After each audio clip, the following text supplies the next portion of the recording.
Welcome to biologic. तो आज का हमारा टॉपिक है रेस्पिरेशन इन एनिमल्स।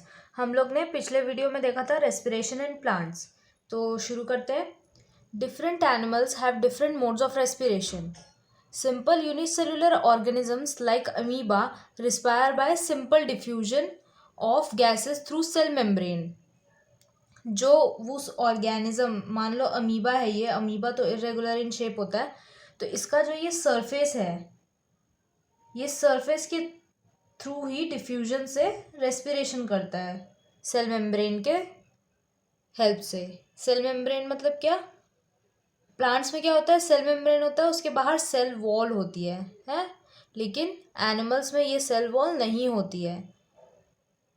एनिमल्स में सिर्फ सेल मेम्ब्रेन होता है। तो ये अमीबा भी एक एनिमल है यूनिसेल्युलर, इसलिए सिंपल यूनिसेल्युलर ऑर्गेनिजम्स या फिर animals like amoeba respire by simple diffusion of gases through cell membrane. हम लोगों ने डिफ्यूजन देखा था कल वाले वीडियो में।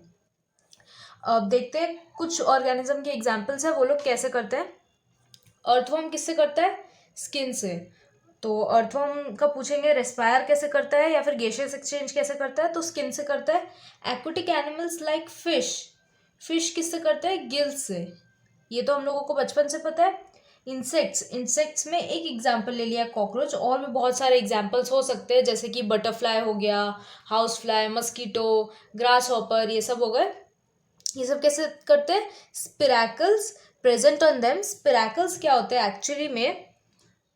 स्पिरैकल्स आर होल्स जो उनके बॉडी के साइड में प्रेजेंट होते हैं। अब ये होल्स का क्या काम होता है? ये बाहर का जो एयर है उसको अंदर लेके जाता है सेल्स के पास। ये तो होल हो गया स्पिरेकल, लेकिन ट्रैकिया क्या है? ट्रैकिया ही वो ट्यूब है जिससे एयर ट्रैवल करके अंदर जाता है। तो पूछेगा कि कॉकरोच या फिर इंसेक्ट्स में जो रेस्पिरेटरी ऑर्गन है वो क्या है, तो वो होगा ट्रैकिए। ट्रैकिए। आगे देखेंगे हम लोग, ह्यूमन बींग्स में भी ट्रैकिया होता है, लेकिन वो इंसेक्ट्स के ट्रैकिया से अलग होता है। नेक्स्ट, टेरेस्ट्रियल एनिमल्स लंग्स से करते हैं। टेरेस्ट्रियल एनिमल्स में ह्यूमन बींग्स आ जाएंगे और जो भी लैंड एनिमल्स है वो आ जाएंगे। वो कैसे रेस्पिरेशन करते हैं? By lungs. नेक्स्ट हम लोग देखेंगे features of respiratory organs. Features of respiratory organ मतलब क्या? कुछ ऐसे फीचर्स होंगे जिनकी ज़रूरत है रेस्पिरेशन होने के लिए उन ऑर्गन्स में। क्यों? क्योंकि वो उनको स्पेशलाइज्ड होना पड़ेगा रेस्पिरेशन के लिए, गैसेस एक्सचेंज के लिए। तो फर्स्ट क्या देखते हैं हम लोग? Large surface area to get enough oxygen. अब सरफेस एरिया अगर स्मॉल हो गया तो वो गैसेस एक्सचेंज कैसे करेगा? हम लोगों ने पिछले वीडियो में देखा था, जो प्लांट्स होते हैं उनका हर एक बॉडी पार्ट का सरफेस एरिया बहुत लार्ज होता है, इसलिए वो खुद के रेस्पिरेशन के लिए हर एक पार्ट अलग से अपना गैसेस एक्सचेंज करता है। तो इसीलिए लार्ज सरफेस एरिया होना चाहिए रेस्पिरेटरी ऑर्गन्स का। For what? To get enough oxygen. Next, thin walls. जो भी रेस्पिरेटरी ऑर्गन है या फिर जो भी रेस्पिरेटरी सरफेस है उसके वॉल्स थिन होने चाहिए। थिन वॉल्स होना चाहिए ताकि गैस इजीली ट्रांसफर हो जाए। For easy diffusion and exchange of respiratory gases. Respiratory gases मतलब O2 एंड CO2। ठीक है। Next, rich blood supply. मतलब रिच ब्लड सप्लाई मतलब जो ऑर्गन है उसके पास बहुत अच्छा ब्लड सप्लाई होना चाहिए, क्योंकि ब्लड सप्लाई अच्छा होगा तभी वो अच्छे से और ऑक्सीजन CO2 को ट्रांसपोर्ट करके जल्दी जल्दी डिफ्यूजन करवा पाएगा। इसीलिए rich blood supply for transporting respiratory gases. ठीक है, ये तो हो गया large surface area, rich blood supply and thin walls.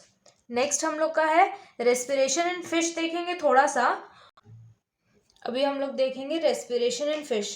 पहली बात तो फिश का नाम सुन के हम लोग के दिमाग में क्या आता है? गिल्स। मतलब फिश में रेस्पिरेशन कैसे होता है? गिल्स से। अब देखते हैं आगे कैसे। Aquatic animals use dissolved oxygen in water for respiration. क्योंकि एक्वेटिक एनिमल्स वाटर के अंदर रहते हैं, तो उनको अगर ऑक्सीजन चाहिए तो वो लोग बाहर नहीं आते हैं हवा में, क्योंकि वो लोग वाटर के लिए बने हैं। इसीलिए वो लोग जो वाटर के अंदर डिजॉल्व्ड ऑक्सीजन होता है, डिजॉल्व फॉर्म ऑफ ऑक्सीजन होता है, उसी को यूज करते हैं रेस्पिरेशन के। As amount of oxygen dissolved in water is less as compared to air, therefore rate of breathing in aquatic animals is faster than land animals। ये तो है ही ट्रू, क्योंकि जो वाटर है उसमें ऑक्सीजन या फिर गैस को अलग से डिसॉल्व होना पड़ता है, लेकिन एयर में क्या होता है, एयर में तो प्रेजेंट ही होता है ना। इसीलिए जो एक्वेटिक एनिमल्स होते हैं उनका जो ब्रीदिंग रेट है वो बहुत ज़्यादा होता है। Rate of breathing aquatic animals में फास्टर होता है as compare to land animals, क्योंकि लैंड एनिमल्स क्या करते हैं, लंग्स से रेस्पिरेशन करते हैं और जो ऑक्सीजन लेते हैं वो एयर से या फिर एटमॉस्फेयर से ही ले लेते हैं। लेकिन जो एक्वेटिक एनिमल्स होते हैं उनको डिजॉल्व फॉर्म ऑफ ऑक्सीजन लेना पड़ता है वाटर के अंदर, और जितना डिजॉल्व होगा वो तो कम ही होगा ना फ्री एयर से, इसीलिए उनमें रेट ऑफ ब्रीदिंग ज़्यादा होती है ताकि वो ज़्यादा जल्दी जल्दी ले पाए और ज़्यादा अमाउंट में ले पाए। देखो यहाँ क्या लिखा है, फास्टर ब्रीदिंग प्रोवाइड्स मोर ऑक्सीजन। अब ऐसा क्यों, क्योंकि अगर फास्ट ब्रीदिंग करेगा तो एयर का वेंटिलेशन या फिर वाटर का वेंटिलेशन ज़्यादा होगा, तो वो ज़्यादा जल्दी वाटर में से अपना ऑक्सीजन निकाल पाएगा। देखते हैं अभी पॉइंट वाइज कुछ है, पॉइंट्स दिए हुए हैं वो देखते हैं। Fish has special organs for breathing, gills. Fish has special organ for breathing, gills, ये तो हम लोग बचपन से देखते हैं। Next, fish takes in water through its mouth and sends the water over the gills. अब फिशेज जो होती है उनके पास ऐसा कुछ हमारे जैसे लंग्स नहीं होता है, लेकिन गिल्स होता है, तो वो गिल्स में वाटर कैसे पहुंचाएगी, माउथ से। तो वाटर लेती है वो माउथ से और फिर माउथ के अंदर लेने के बाद वाटर वो पहुंचा देती है गिल्स के पास। Next, gills extract oxygen from water passing through it. अब गिल्स है रेस्पिरेटरी ऑर्गन, तो उसका यही फंक्शन है। सरफेस एरिया भी लार्ज होता है उसका, उसके थिन वॉल्स होते हैं और वहाँ पे बहुत अच्छा ब्लड सप्लाई भी होता है, इसीलिए वो बहुत जल्दी ऑक्सीजन एक्सट्रैक्ट कर पाता है। बहुत जल्दी जो वाटर पास हो रहा है उसके थ्रू उससे ऑक्सीजन एक्सट्रैक्ट कर लेता है। Next, this extracted water is absorbed by blood and carry to all body parts. क्योंकि वहाँ पे बहुत अच्छी ब्लड सप्लाई है, इसीलिए जैसे ही ऑक्सीजन एक्सट्रैक्ट होता है वो ब्लड में ही एब्जॉर्ब हुआ जाता है और वो जल्दी से दूसरे बॉडी पार्ट्स में कैरी कर लिया जाता है। अब देखते हैं next point. Next point, CO2 produced by respiration is brought back to gills by blood and expelled out into surrounding water। Just हम लोग ने जो ऑक्सीजन अंदर लेने का प्रोसेस था उसका जस्ट उल्टा होगा CO2 बाहर फेंकने का। जो CO2 है वो ब्लड में आता है, रेस्पिरेशन किया जाता है, उससे वेस्ट निकलता है CO2, तो CO2 ब्लड में आता है और वो ब्लड के थ्रू गिल्स में लाया जाता है और गिल्स जो है वो CO2 को एक्सपेल कर देता है बाहर वाटर में, सराउंडिंग वाटर में। फिश हैज़ नो लंग्स, ये तो पता ही है, therefore gaseous exchange occurs in gills, ये तो बेसिक हो गया। Next, gills can not extract oxygen from air. हाँ, इसीलिए ही हम लोग जब फिश को बाहर निकालते हैं पानी से तो वो थोड़ी देर तक तड़पती है फिर मर जाती है, क्योंकि उनके जो गिल्स है वो वाटर में फंक्शन करने के लिए बना हुआ है, एयर में फंक्शन नहीं कर सकता वो। ये तो हो गया फिश के बारे में। नेक्स्ट एक छोटा सा टॉपिक है रेस्पिरेशन इन यूनिसेलुलर एनिमल्स, जिसका हम लोगों ने एक एग्जांपल देखा है एमीबा, उसका छोटा सा, फिर उसके बाद हम लोग रेस्पिरेशन इन ह्यूमंस चालू करेंगे। तो first point, volume of body is so small that oxygen directly circulated quickly in whole body by the process of diffusion. Diffusion तो हमेशा ही होगा जहाँ पे भी गैसेस का नाम आएगा। तो जो यूनिसेलुलर एनिमल्स होते हैं जैसे कि एमीबा, फॉर एग्जाम्पल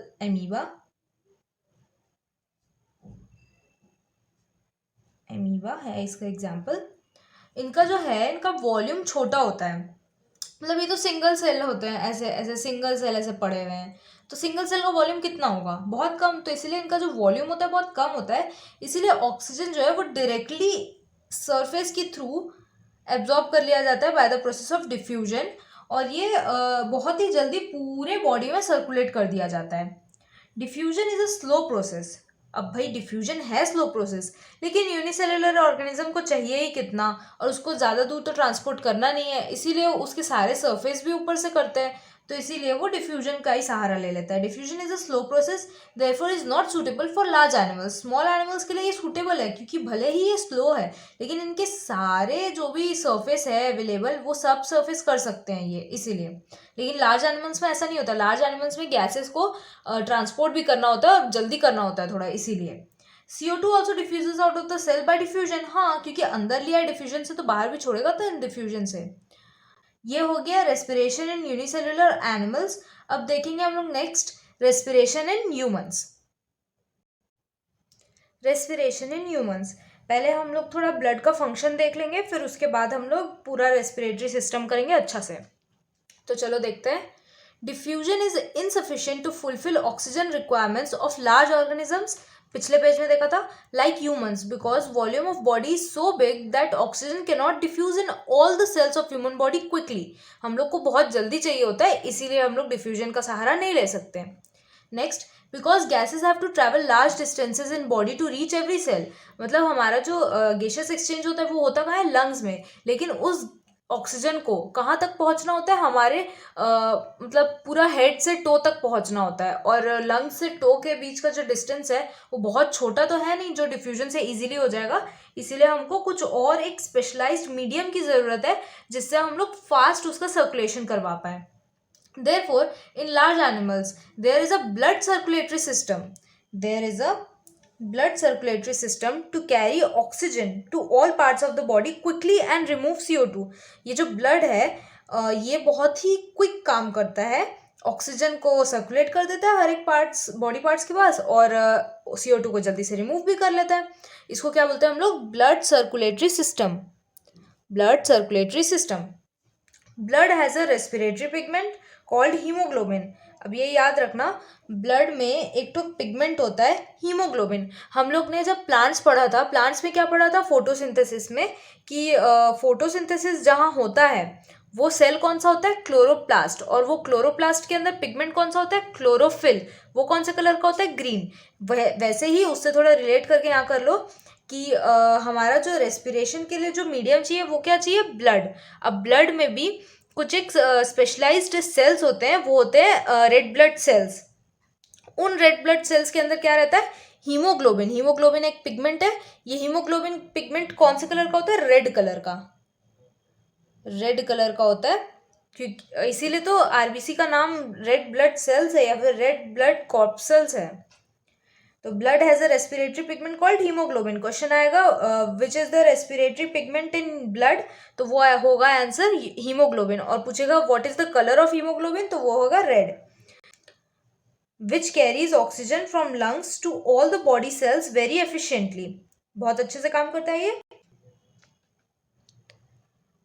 नेक्स्ट हमारा पॉइंट क्या है, haemoglobin is present in RBC and is red coloured, ये हम लोगों ने डिस्कस कर लिया। नेक्स्ट हम लोग देखेंगे ब्रीदिंग, फिर उसके बाद हम लोग रेस्पिरेटरी सिस्टम को थोड़ा डिटेल में देख लेंगे। Breathing, process by which air rich in O2 is taken in the body of organism and CO2 rich air is expelled from the body. ये होता कैसे, इन ह्यूमंस बाय लंग्स, ठीक है, ये हो गया एक डेफिनेशन। इनहेलेशन किसको बोलते हैं, taking in oxygen rich air into body, और एक्सहेलेशन किसको बोलते हैं, giving out CO2 rich air from body. Inhalation मतलब सांस अंदर लेना, एक्सहेलेशन मतलब सांस बाहर छोड़ना, ठीक है। अब अगर बाय चांस इजी क्वेश्चन आना होगा तो वो ऐसे पूछ लेगा कि इनहेलेशन में क्या होता है, तो यही होगा कि ऑक्सीजन रिच एयर को बॉडी के अंदर लिया जाता है, वैसे ही एक्सहेलेशन के लिए भी पूछ सकता है। तो ये तो हो गया बहुत कॉमन सा। नेक्स्ट हम लोग देखेंगे रेस्पिरेटरी सिस्टम। पहले रेस्पिरेटरी सिस्टम के जो कॉन्स्टिट्यूएंट्स है या फिर मतलब जिनसे मिलके वो बनता है वो देख लेते हैं। पहला पॉइंट है, ये हम लोग का पूरा पैसेज भी माना जा सकता है, और ये एक्चुअली में पूरा एक कनेक्टेड पार्ट है, इसीलिए इसको मैंने एक ही लाइन में लिख दिया है। तो रेस्पिरेटरी सिस्टम चालू कहाँ से होता है, नोज से। नोज में भी जो हमारे नोज के होल्स होते हैं उनको क्या बोलते हैं, नॉस्ट्रिल्स। हमारा एक नोज होता है लेकिन हमारे नॉस्ट्रिल्स कितने होते हैं, 2। तो नोज के बाद नॉस्ट्रिल्स, नॉस्ट्रिल के बाद नेजल पैसेज। नेजल पैसेज होता है मतलब अंदर ट्यूब लाइक होता है, वहां से एयर होके गुजरता है। फिर नेजल पैसेज किस में खुलता है, ट्रैकिया में, जिसको हम लोग क्या बोलते हैं, विंड पाइप भी बोलते हैं ट्रैकिया को। ट्रैकिया हम लोगों ने कहाँ पढ़ा था अभी थोड़ी देर पहले, इंसेक्ट्स में, लेकिन ये ट्रैकिया जो ह्यूमन बींग्स में है ये बहुत अलग होता है इंसेक्ट से। तो नोज, नेजल पैसेज, ट्रैकिया या फिर विंड पाइप। ट्रैकिया फिर डिवाइड होता है ब्रोंकाई में, एक ट्रैकिया होता है डिवाइड होता है 2 ब्रोंकाई में। फिर 2 ब्रोंकाई जो है, ये जो ब्रोंकाई है जब तक हम लोग ब्रोंकाई में पहुंचते हैं तब तक हम लोग लंग्स एंटर कर चुके होते हैं। ये ब्रोंकाई बहुत सारे ब्रोंक्यूल्स में डिवाइड होते हैं। फिर वो ब्रोंक्यूल्स के एंड्स में क्या होते हैं, एल्वियोलाई होते हैं। ब्रोंक्यूल्स के एंड्स में होते हैं एल्वियोलाई, बैग लाइक स्ट्रक्चर, यहीं पे होता है गैसियस एक्सचेंज, इसी एल्वियोलाई में होता है गैसियस एक्सचेंज। और सेकंड क्या है, डायफ्राम। तो हमारे रेस्पिरेटरी सिस्टम में ये सब तो होते ही हैं, साथ में ये डायफ्राम भी इंक्लूडेड होता है, क्योंकि डायफ्राम के वजह से ही हम लोग इनहेलेशन या फिर एक्सहेलेशन कर पाते हैं। तो देखते हैं, nose and nasal passage has hairs and mucus to trap dust particles in the air that we inhale.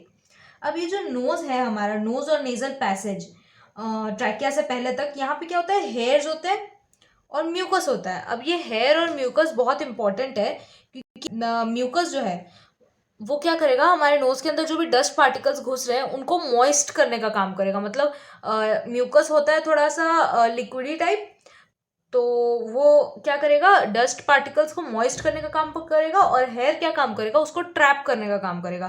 क्योंकि अगर वो बहुत ड्राई रहेगा, अगर जो डस्ट पार्टिकल्स है वो बहुत ड्राई रहेंगे, तो हेयर कैसे ट्रैप कर पाएगा, इसीलिए म्यूकस सिक्रीट किया जाता है। म्यूकस से वो एक तो एक साथ बंध जाते हैं, जो कि हेयर्स में ट्रैप हो जाते हैं, इसीलिए जो हम इनहेल करते हैं उस एयर को क्लीन करने के लिए ये प्रेजेंट होता है। Trachea has cartilaginous rings to prevent it from collapsing. अब ये जो ट्रैकिया है यानी कि विंड पाइप है, ये एक ट्यूब लाइक होता है ऐसा, ये देखो ये ट्यूब है ऐसा, इसके ये पूरा ऊपर से ऐसे रहता है, कार्टिलेजिनस रिंग, रिंग होता है ये ऊपर टॉप व्यू देखेंगे तो रिंग, रिंग कैसा दिखता है, हम लोग जो रिंग्स पहनते हैं फिंगर में वो रिंग ऐसा दिखता है। तो बस इसी को ऐसा ना रख के ऐसा करके एक ट्यूब में घुसा दिया है, तो ये ऐसा एक दो इस टाइप से रिंग्स होते हैं। अब ये रिंग जो होते हैं ये थोड़े हार्ड होते हैं, थोड़े हार्ड होते हैं, जिससे कि ये जो पाइप है ये ना कोलैप्स नहीं कर पाता। कोलैप्स करना मतलब क्या, चिपक नहीं पाता है आपस में। अगर ये ऐसे कोलैप्स कर गया या चिपक गया आपस में, तो क्या होगा कि हम जो एयर अंदर ले रहे हैं वो अंदर जा ही नहीं पाएगा, क्योंकि अगर कोई रास्ता है, ऐसे है मान लो, तो यहाँ से घुस सकता है, लेकिन अगर ये ऐसे हो गया तो कैसे घुसेगा, नहीं घुस सकता ना। इसीलिए कोलैप्सिंग यानी कि चिपकने से रोकता है, कौन रोकता है, कार्टिलेजिनस रिंग्स। ट्रैकिया में प्रेजेंट कार्टिलेजिनस रिंग्स रोकते हैं कोलैप्सिंग को। ठीक है, अब हम लोग देखते हैं next. Trachea divides into two bronchi connected to the lungs. मतलब लंग्स में घुसते घुसते ब्रोंकाई आ जाता है, तो एक ट्रैकिया रहता है, ट्रैकिया कितना रहता है, एक, और ब्रोंकाई कितने रहते हैं, दो। Lungs located in chest cavity या फिर थोरैसिक कैविटी भी बोलते हैं, चेस्ट कैविटी को हम लोग थोरैसिक कैविटी भी बोलते हैं। तो lungs located in the chest cavity या फिर thoracic cavity is separated from abdominal cavity by diaphragm. Diaphragm या फिर मस्कुलर पार्टीशन होता है ये डायफ्राम। मस्कुलर पार्टीशन मतलब मसल से बना होता है, ये बहुत ही स्ट्रॉन्ग मसल से बना होता है। तो हमारा लंग्स कहाँ लोकेटेड होता है, चेस्ट कैविटी या फिर थोरैसिक कैविटी के अंदर। लेकिन ये थोरैसिक कैविटी जो है ये एब्डोमिनल कैविटी से कैसे डिवाइड किया गया, डायफ्राम से। मतलब डायफ्राम जो है वो चेस्ट, मान लो ये चेस्ट कैविटी है, तो यहाँ पे बीच में एक डायफ्राम है, ये हो गया डायफ्राम, और ये है अब हमारा एब्डोमिनल कैविटी। ये चेस्ट कैविटी, ये एब्डोमिनल कैविटी, ये डायफ्राम। ठीक है, और ये डायफ्राम मस्कुलर होता है। Next, lungs enclosed in rib cage में, next lungs enclosed in a rib cage made of bones. Rib cage तो हम लोग सबको पता है, बचपन से पढ़ते आते हैं कि रिब केज जो है वो बोन से बना होता है और उसके अंदर लंग्स होता है। Next, bronchi divides into smaller bronchioles. पिछले वाले पेज में हम लोगों ने देखा था कि जो ब्रोंकाई है वो डिवाइड होकर ब्रोंक्यूल्स बनता है। Bronchioles have tiny air sacs या फिर pouch like structure called alveoli. ये बहुत ज़्यादा इंपॉर्टेंट है एल्वियोलाई। ब्रोंक्यूल्स जो है उनके एंड पे क्या होता है, एल्वियोलाई होता है, जो कि पाउच लाइक होता है। एल्वियोलाई का देख लेते हैं थोड़ा सा। Very thin walls and surrounded by thin blood capillaries. हम लोगों ने जब फीचर ऑफ रेस्पिरेटरी ऑर्गन देखा था तो वहाँ पे क्या था, एक पॉइंट कि उसके वॉल बहुत थिन होने चाहिए, सेकंड बहुत रिच ब्लड सप्लाई होना चाहिए, है ना, और थर्ड कि उसका सरफेस एरिया बहुत लार्ज होना चाहिए। तो इसीलिए यहाँ पे देखते हैं ये फुलफिल करता है कि नहीं। वेरी थिन वॉल्स एक पॉइंट को फुलफिल कर रहा है। Next, surrounded by thin blood capillaries, second point को भी फुलफिल कर रहा है। नेक्स्ट देखते हैं, gaseous exchange takes place, oxygen in and CO2 out. Alveoli जो है यहाँ पे गैसियस एक्सचेंज होता है ऑक्सीजन अंदर आता है, CO2 बाहर जाता है। Next, increases surface area for gaseous exchange. अब हम लोगों ने जो फीचर्स ऑफ रेस्पिरेटरी ऑर्गन देखा था वहाँ पे था, एक पॉइंट तो ये था, एक पॉइंट तो ये था, नेक्स्ट पॉइंट ये था इंक्रीजेस सरफेस एरिया, मतलब इसका सरफेस एरिया काफ़ी ज़्यादा होता है। तो ये तीनों पॉइंट्स को फुलफिल कर रहा है। देखो ऊपर में एल्वियोलाई है, वहाँ पे गैसियस एक्सचेंज होता है। एल्वियोलाई के अगल बगल में बहुत सारी कैपिलरीज होती है जिनमें ब्लड फ्लो होता है, वहाँ पे गैसियस एक्सचेंज होता है। ऑक्सीजन एब्जॉर्ब किया जाता है ब्लड में और CO2 छोड़ दिया जाता है ब्लड से एल्वियोलाई में। ठीक है, अब नेक्स्ट हम लोग देखेंगे मैकेनिज्म ऑफ ब्रीदिंग। इनहेलेशन, ये हम लोग थोड़ा स्टेप वाइज देख लेते हैं। इनहेलेशन मतलब सांस अंदर लेना। सांस जो है मतलब जो एयर है वो कैसे जाएगी, नॉस्ट्रिल्स में जाएगी पहले, नॉस्ट्रिल से नेजल पैसेज, नेजल पैसेज से विंड पाइप। विंड पाइप मतलब क्या, विंड पाइप मतलब क्या पढ़ा है हमने यहाँ पे, ट्रैकिया। विंड पाइप मतलब ट्रैकिया, ट्रैकिया से फिर लंग्स में चले जाएगी। Chest cavity is an air tight space in which lungs is present. Chest cavity जो है वो एक, चेस्ट कैविटी या फिर थोरैसिक कैविटी, चेस्ट या फिर थोरैसिक, या तो चेस्ट बोल सकते हैं या थोरैसिक। चेस्ट कैविटी या फिर thoracic cavity is an air tight space. ये याद रखना कि तो जो थोरैसिक कैविटी है वो एयर टाइट होता है। In which lungs is present, rib cage surrounds lungs with muscles between ribs. मतलब जो रिब केज होता है वो बोन से बना होता है और वो बोन्स के बीच में भी मसल्स होते हैं, muscles between ribs. Next, diaphragm. Diaphragm, at bottom of chest cavity a curved sheet of muscles that is floor of chest cavity which is dome shaped. अब डोम शेप्ड मतलब क्या होता है, डोम शेप्ड मतलब होता है इस शेप का, डोम शेप्ड मतलब इस शेप का,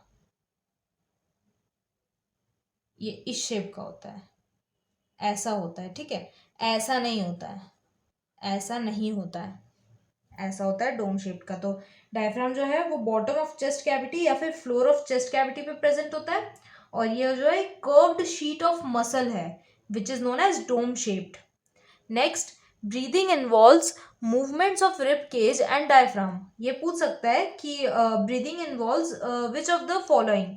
तो उसमें एक ऑप्शन में दे देगा रिब केज, एक ऑप्शन में डायफ्राम, एक ऑप्शन में बोथ A एंड B और एक ऑप्शन में नन ऑफ द अबव। तो तुम लोग रिब केज देख के रिब केज में मत टिक कर देना, दोनों है, रिब केज और डायफ्राम दोनों। तो breathing involves movements of rib cage and diaphragm, क्योंकि जब हम ब्रीथ करते हैं तो रिब केज का भी मूवमेंट होता है आगे पीछे और डायफ्राम का भी मूवमेंट होता है। तो अभी हम लोग देख लेते हैं पूरा प्रोसेस, पूरा समझ में आ जाएगा। पहले देखेंगे ब्रीदिंग, ब्रीदिंग इन यानी कि इनहेलेशन। तो चलो चालू करते हैं। First, muscles between ribs contract. Ribs के बीच में मसल्स होता है, हम लोगों ने देखा था ऊपर पॉइंट में, तो इसलिए मसल्स बिटवीन रिब्स कॉन्ट्रैक्ट। उससे क्या होता है, rib cage move upward and outward. जो रिब्स के बीच में मसल्स है वो कॉन्ट्रैक्ट होते हैं, तो उसका रिजल्ट क्या होता है कि जो रिब केज है वो मूव अपवर्ड, मतलब एक तो लिफ्ट होता है वो, और आउटवर्ड मतलब थोड़ा सा बाहर निकल जाता है। तुम लोग ब्रीद इन करके देख सकते हो, नॉर्मल बैठो ऐसे और फिर उसके बाद थोड़ा सा ब्रीद इन लो और ध्यान दो कैसे हो रहा है, करो। हुआ, चेस्ट ऊपर हुआ। वो चेस्ट ऊपर क्यों हुआ, क्योंकि रिब केज जो है वो रिब केज थोड़ा ऊपर भी आया और आउटवर्ड थोड़ा बाहर भी निकला। Next, diaphragm contracts and moves downward flatten. पहला तो मसल ऑफ रिब कॉन्ट्रैक्ट करता है तो हमारा रिब केज अपवर्ड और आउटवर्ड होता है।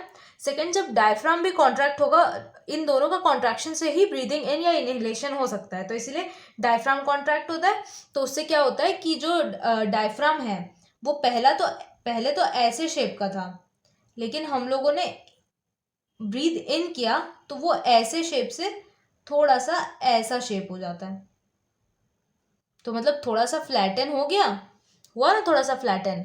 और मूव डाउनवर्ड भी होता है, जैसे ये बहुत ज़्यादा ऊपर है, ये देखो ये यहाँ तक है, लेकिन ये एकदम यहाँ हो गया तो मूव डाउनवर्ड हो गया, डाउनवर्ड मूवमेंट हो गया इसका। तो ये याद रखना, ब्रीदिंग इन में मसल्स बिटवीन रिब्स कॉन्ट्रैक्ट होते हैं, रिब केज अपवर्ड और आउटवर्ड जाता है, डायफ्राम कॉन्ट्रैक्ट होता है तो ये डाउनवर्ड मूव करता है और ये फ्लैट हो जाता है। Next, both 1 and 2 increases the space in chest cavity and make it larger. अब देखो, मसल्स जब रिब के बीच में कॉन्ट्रैक्ट हुए तो रिब केज क्या ऊपर मूव हुआ, अपवर्ड एंड आउटवर्ड, तो उससे क्या हुआ, अंदर में कैविटी बढ़ गई, अंदर में कैविटी बढ़ गई। नेक्स्ट डायफ्राम का भी हम लोग देखें तो डायफ्राम भी जब कॉन्ट्रैक्ट होता है तो ये डाउनवर्ड मूव कर जाता है, तो यहाँ पे ऊपर का स्पेस बढ़ जाता है। इसलिए ये दोनों स्टेप से क्या होता है, space in the chest cavity बढ़ जाती है और लार्जर हो जाता है। Next, chest cavity larger.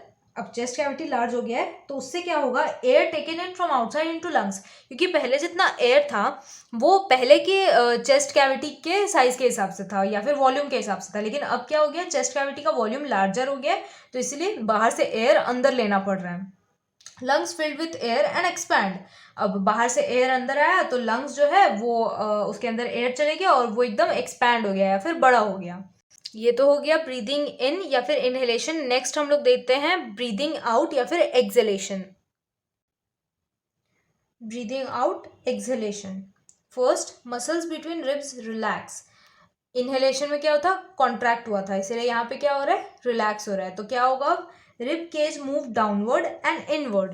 Rib cage जो है वो डाउनवर्ड मूवमेंट होगा उसका और इनवर्ड होगा। जब इनहेलेशन किया था हमने तो क्या हुआ था, डाउनवर्ड की जगह अपवर्ड हुआ था और इनवर्ड की जगह आउटवर्ड हुआ था, लेकिन यहाँ पे जस्ट उल्टा होता है। नेक्स्ट, वहाँ पे डायफ्राम जो है वो कॉन्ट्रैक्ट हुए थे, लेकिन यहाँ पे क्या होगा, diaphragm relaxes and moves upward. वहाँ पे क्या देखा था, डाउनवर्ड मूव हुआ था। अब यहाँ पे क्या होता है, देखो ये हमारा इनहेलेशन किया हुआ है, ये इनहेलेशन किया हुआ है, ये ऐसा हो जाता है, तो ये कर्व्ड हो गया है ना, क्योंकि ये जो रिलैक्स हुआ जब तो ये ऐसा था, तो ये कर्व तो दिख ही रहा है ज़्यादा, और ये यहाँ पे था तो ये थोड़ा सा यहाँ आ गया, तो मतलब ये अपवर्ड मूवमेंट भी हुआ। तो एक्सहेलेशन में याद रखना, मसल्स बिटवीन रिब्स रिलैक्स, जिससे क्या होता है, रिब केज डाउनवर्ड मूवमेंट करता है और थोड़ा अंदर चले जाता है।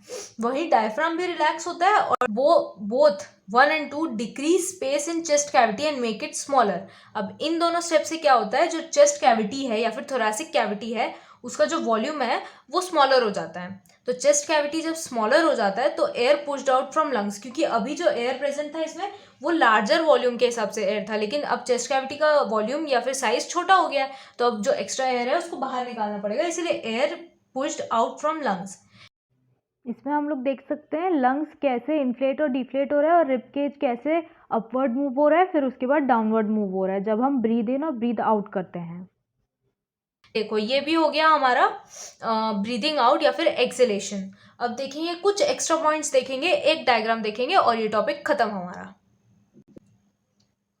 First, CO2 is more soluble in water than O2, therefore transported in blood in dissolved form. अब CO2 जो है वो O2 से ज़्यादा डिजॉल्व हो सकता है, मतलब ज़्यादा उससे सॉल्युबल नेचर है उसका वाटर में, इसीलिए जो CO2 का ट्रांसपोर्टेशन होता है वो डिजॉल्व फॉर्म में होता है, जबकि O2 का ट्रांसपोर्टेशन थोड़ा अलग टाइप से होता है, मतलब हीमोग्लोबिन से होता है। O2 का ट्रांसपोर्टेशन कैसे होता है, RBC में होता है, हीमोग्लोबिन कैरी करता है, और CO2 का जो है वो डिजॉल्व फॉर्म में होता है।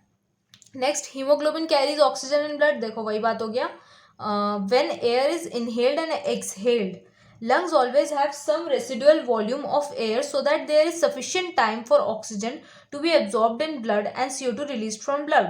मतलब जब भी हम लोग इनहेल करते हैं या फिर एक्सहेल करते हैं तब लंग्स में कुछ ना कुछ रेसिडुअल वॉल्यूम ऑफ एयर हमेशा ही प्रेजेंट होता है। ऐसा नहीं है कि हम लोग एक्सहेल कर दिए तो सारा का सारा एयर खत्म हो जाता है, बाहर निकल जाता है। अगर ऐसा हो जाएगा तो हमारी जो भी अंदर में ट्यूब्स है वो सब कोलैप्स हो जाएगी या फिर चिपक जाएगी आपस में। तो उससे बचने के लिए और जो सफिशिएंट टाइम है, जो अंदर हम लोगों ने पहले से एयर ले रखा है उससे अच्छे से गैसेस एक्सचेंज हो जाए, उसके लिए ज़्यादा टाइम देने के लिए रेसिडुअल वॉल्यूम कुछ ना कुछ लंग्स में प्रेजेंट होता है, so that there is sufficient time for oxygen to be absorbed in blood and CO2 release from blood, क्योंकि ब्लड फ्लो तो हमेशा होते ही रहेगा। तो ये भी हो गया हमारा एक्स्ट्रा पॉइंट्स। एक ठोक डायग्राम देखेंगे हम लोग, फिर उसके बाद ये खत्म। ये देखो ये डायग्राम है, ठीक है उतना अच्छा डायग्राम नहीं है लेकिन देख लो, देखने लायक है बस। तो ये देखो, ये जो ब्लू में है, ये ब्लू में है एयर पैसेज, देखो यहाँ पे लिखा हुआ भी है, ये ब्लू में है एयर पैसेज। ये क्या है, ये हमारा नॉस्ट्रिल है, ये हमारा नोज है, नोज है ये, और ये क्या है, नॉस्ट्रिल। नॉस्ट्रिल जहाँ से एयर अंदर जाता है, तो नॉस्ट्रिल से अंदर एयर जाता है एयर पैसेज में। फिर उसके बाद ये एयर पैसेज है, देखो। फिर उसके बाद ये कहाँ घुसता है, ये जो ब्राउन वाला पार्ट है ये ट्रैकिया है। देखो यहाँ पे लेबल किया हुआ है ना, ब्राउन वाला पार्ट जो है डार्क ब्राउन वाला वो ट्रैकिया है, मतलब ये ट्रैकिया है पूरा। और ये ब्लैक वाला क्या है, ब्लैक वाला है कार्टिलेजिनस रिंग्स, जो कि हम लोगों ने देखा था ट्रैकिया में होता है, और ये ब्रोंकाई के ऊपर भी हो सकता है। अब ये डार्क ब्राउन वाला जो था ये है ट्रैकिया। ये डिवाइड होता है दो ब्रोंकाई में। दो ब्रोंकाई क्यों, एक राइट लंग के लिए, एक लेफ्ट लंग के लिए। लाइट ब्राउन वाला है ब्रोंकाई, देखो लिखा हुआ है, इसके ऊपर भी कार्टिलेजिनस रिंग्स है। नेक्स्ट हम लोग देखते हैं ये किस में डिवाइड होता है। ये ऑरेंज कलर के जो दिख रहे हैं ना, ये है ब्रोंकियोल्स। ब्रोंकियोल्स में डिवाइड होते हैं। अब देखो यहाँ पे जो ट्रैकिया है ना, ये सबसे थिक होगा। इसके ये किस में डिवाइड हुआ है, ब्रोंकाई में, तो ब्रोंकाई उससे थोड़े थिन होंगे। फिर ब्रोंकाई से थिन कौन होंगे, ब्रोंकियोल्स, ऑरेंज वाले जो दिख रहे हैं ब्रोंकियोल्स। फिर ये ब्रोंकियोल्स जो है ये डिवाइड होते हैं ये येलो वाले में। ये येलो वाला क्या है, स्टिल स्मॉलर ब्रोंकियोल्स है ये। स्टिल स्मॉलर मतलब क्या, ये जो ऑरेंज वाले हैं इनसे भी ज्यादा पतले पतले हैं ये येलो वाले ब्रोंक्यूल्स। अब ये जो येलो वाले ब्रोंक्यूल्स है ये किन में टर्मिनेट होते हैं, एल्वियोलाई में। जो पिंक कलर में एल्वियोलाई है ये इनके लास्ट पार्ट में प्रेजेंट होता है। ये एल्वियोलाई ही है जहाँ पे गैसियस एक्सचेंज होता है, क्योंकि यहाँ पे ऐसे ब्लड फ्लो होता है, ऐसे कैपिलरीज में के अंदर ब्लड फ्लो होता है और वहाँ पे गैसियस एक्सचेंज हो जाता है। देखो ये जो इतना कलरफुल बनाया गया है इतना हमारे अंदर होता नहीं है, बस तुम लोग अच्छे से डिस्टिंग्विश कर पाओ हर एक पार्ट को, इसीलिए मैंने इसको कलरफुल बनाया। तो एक बार देख लेते हैं एयर पैसेज कैसे होता है। नोज, नॉस्ट्रिल, नॉस्ट्रिल के अंदर घुसता है, ये उसका एयर पैसेज है। बीच में पड़ता है लैरिंग्स या फिर वॉइस बॉक्स। फिर एयर कहाँ जाता है, ट्रैकिया में, जिसके ऊपर होते हैं कार्टिलेजिनस रिंग्स ताकि वो कोलैप्स ना हो जाए। फिर ट्रैकिया किस में डिवाइड होता है, ब्रोंकाई में, दो ब्रोंकाई में। एक ब्रोंकाई का देखते हैं हम लोग, ये ऑरेंज कलर के ब्रोंकियोल्स में। फिर ब्रोंकियोल्स येलो कलर के स्टिल स्मॉलर ब्रोंकियोल्स में। फिर ये जो स्मॉलर ब्रोंकियोल्स है इनके एंड में प्रेजेंट होता है पिंक कलर के एल्वियोलाई, जहाँ होता है गैसियस एक्सचेंज। ये देख लो एक तो, ये है पर्पल कलर में डायफ्राम। डायफ्राम ये जो है ये कॉन्ट्रैक्शन वाले फेज में दिखाया गया है, इसीलिए ये थोड़ा फ्लैटेंड है, मतलब इसका थोड़ा फ्लैट स्ट्रक्चर है। अगर ये रिलैक्सेशन वाले फेज में होता तो ये थोड़ा सा ऐसा होता है ना, डोम शेप्ड रहता। ये हो गया। अब देखो ये जो बाउंड्री दिख रही है तुमको अंदर वाली, ये एक लंग की बाउंड्री है, मतलब लंग्स ऐसे हैं, बगल वाले में ऐसे है। और ये जो बाहर वाली बाउंड्री दिख रही है ये है थोरैसिक कैविटी या फिर चेस्ट कैविटी। थोरैसिक कैविटी या चेस्ट कैविटी का आउटलाइन बाउंड्री है। और ये जो चेस्ट कैविटी या फिर थोरैसिक कैविटी होता है ये एक एयर टाइट चेम्बर होता है, मतलब यहाँ पे कहीं पे भी कोई भी एयर नहीं आ सकता। एयर सिर्फ कहाँ फ्लो होता है, यहाँ से ऐसे करके यहाँ अंदर, और फिर जब एक्सहेल करते हैं या फिर ब्रीथ आउट करते हैं तो फिर एयर वापस जाता है इसी पाथ से, यहाँ से लेके यहाँ बाहर। ठीक है, ये हो गया हमारा रेस्पिरेशन। अब हम लोग नेक्स्ट करेंगे एक्सक्रीशन। ठीक है।